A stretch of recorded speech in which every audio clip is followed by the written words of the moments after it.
Let me interrupt my reading here to get to the highlights of our Beverly Hills auction. And boy, do we have some great stuff. Let's start right off with Action Comics #1. This is an unrestored copy from the Prospect Mountain collection, which is a fantastic new Golden Age find.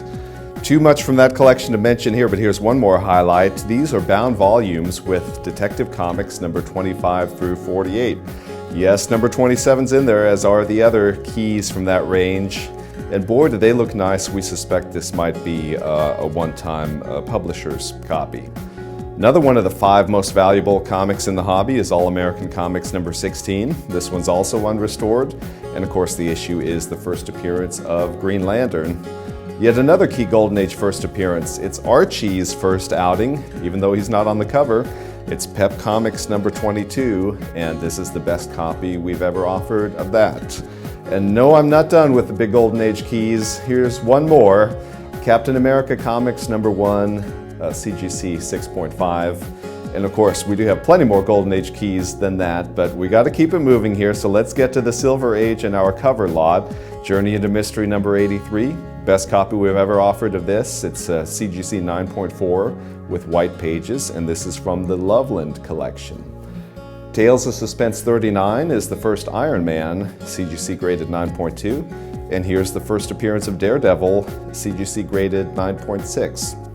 Now, in our original art section, we have a good-sized Al Williamson illustration from the early 50s. Penciled by Williamson, that is. And my gosh, who could you find who's worthy of inking Al Williamson? Well, perhaps you've heard of a gentleman named Mr. Frank Frazetta. And 15 years after inking that, he was painting things like this. This is the paperback cover art for John Gore Fights Back, 1967. Of course, by that time, Frazetta had become the greatest fantasy painter of all. One of the most significant comic artists in history is Bill Everett, and we have a great selection of art consigned by his family. None of this has ever been offered for sale before. This is the cover for Strange Tales number 152, and you can look it up. Everett didn't pencil that many Marvel covers in the 1960s, so it would be tough to find another one. Also tough to find a better one. Here's John Romita Sr. and Jim Mooney, Amazing Spider-Man number 69, page 20. Spider-Man's in every panel, and the page that really has a lot of impact. Speaking of impact, here's Conan the Barbarian number 12. This is cover art by Gil Kane. This was the first cover of the series by someone other than Barry Smith. Moving ahead to 1980, X-Men number 139, the last page of the story as Wendigo bursts in on Nightcrawler.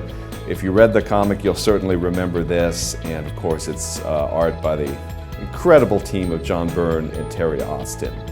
Now we come to the art for one of the big keys of the modern era. It's Todd McFarlane, the cover art for Amazing Spider-Man number 300, and we're thrilled to have it. And another one of the great modern era artists, this is Jim Lee. This was a promotional poster for X-Men number 1, and it shows all of the top characters in their signature poses, and of course, X-Men number 1 became the biggest selling comic issue of all time. So those were just a few highlights. We have 2,000 lots in the auction. By the way, this copy of Seduction of the Innocent is also in there. So check them all out at ha.com.